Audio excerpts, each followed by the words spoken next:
discredit, you just mentioned. When at the same time, wala naman nailalabas na ebidensya ang panig po ng depensa tungkol sa usapin na ito. So talagang hearsay, double hearsay pa nga, no?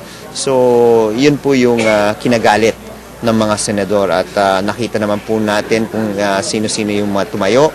Nakita rin po natin na hinihingi ng paliwanag ng mga senador, si Attorney Roy, na kung bakit hindi sila paparusahan, no, tungkol dito. So talagang para sa amin they were trying to influence, no, the minds of our center judges. Sir, what about?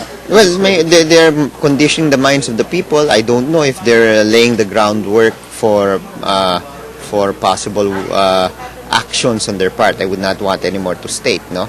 But although I mentioned it, maybe they're looking at the possibilities. If they cannot get decisions going their way, baka mag-walk out sila, no? So dun mo makikita dahil malicious attempt on the attack, attacking the integrity of the court. So dun lang ang pupuntahan ito. With respect to the grilling, no, I understand the senator judges completely, and I understand if this resulted in some ill feelings or concerns on their part. And I guess what we just have to clarify with the public is that there was no intention to disrespect the senator judges and no intention, of course, to put their credibility into question. I think the role of the media is to also make sure that there's no misconduct on each part, like no misconduct from the part of the defense, no misconduct on the part of the prosecution. Because, you know, the way that the information comes out to the public, if it is unobjective, if it is slanted, then it gives incentive on either party to be irresponsible with the information they... At dagdag ko na rin, to protect the freedom of the press din, ay ayon kay Senator Judge Miriam Defensor Santiago, ay hindi sila mag-i-issue ng gag order for both the defense and the prosecution panel. Kung ano nga ang isisiwalat nila sa media, by faith na nga lang daw nila ipinauubaya na magiging responsable nga itong defense at prosecution sa pagsisiwalat ng impormasyon sa media. At yan ang pinakahuling detalye mula dito sa labas ng Senado. Kaya Gio. Maraming salamat, Ralph Rivas. At bago tayo magwakas, Gio, narito muna ang isang maikling recap ng highlights ngayong araw na ito. Nag-umpisa ang Day 16 ng trial ng isang oras na delayed upang bigyan daan ang caucus ng mga senator judges tungkol sa napakahalagang desisyon whether they will be upholding or going against the TRO issued by the Supreme Court last Thursday. At nagdesisyon nga 13 to 10 to uphold the decision of the TRO of the Supreme Court on the TRO. At syempre, na put into question din ang press release or ang press conference na ginawa ng defense kahapon kung saan hinikayat ng mga senator judges na i-reveal ni Attorney Judd Roy ang kanyang source sa kung sino talaga ang nagsabi ukol dito sa 100 million pork barrel na alok ng executive sa mga senator judges.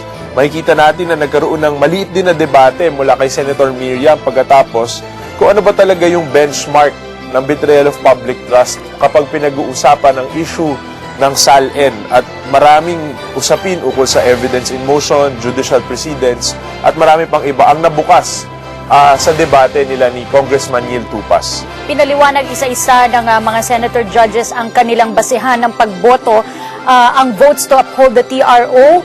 Ang bumoto ay si Arroyo, Santiago, Villar, Recto, Escudero, Pimentel, Legarda, Onasan, Revilla, Marcos, Soto, Estrada, Enrile. At to go against ay si Angara, Lacson, Rilon, Cayetano, Pia, Cayetano, Alan, Pangilinan, Lapid, Gingona, Trillanes at Osmeña.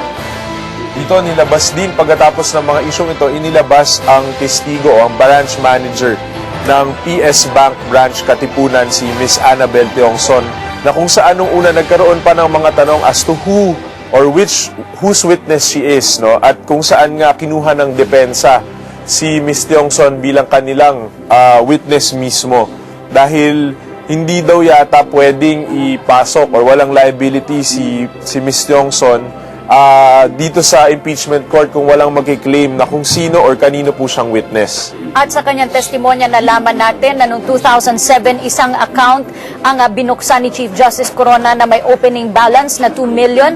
Noong 2009, dalawang accounts. Isa dito ay may 8.5 million na opening balance at ang isa ay may 3.7 million. At noong 2010 naman, dalawang accounts na may 7 million at 2 million na opening balance. At tila, babalik po sila bukas kasama ng presidente ng PS Bank at branch manager ng BPI. Kasama na rin ang pagsumite ng memorandum ng prosecution within 24 hours ukol dito sa fake documents o alleged fake documents mula sa PS Bank. Kaya magpapatuloy po ang coverage namin, ang paglilitis katarungan para sa bayan bandang 1:30 po ng hapon. Mula po dito sa Senado sa pagtutulungan ng iba't ibang sangay ng gobyerno, iba't ibang sangay ng komunikasyon, IBC, PTV, Philippine Information Agency, Radyo ng Bayan at 15 cable and news networks. Ako po si Gio Tingson. At ako naman po si Cathy San Gabriel. Maraming salamat at mabuhay Pilipinas!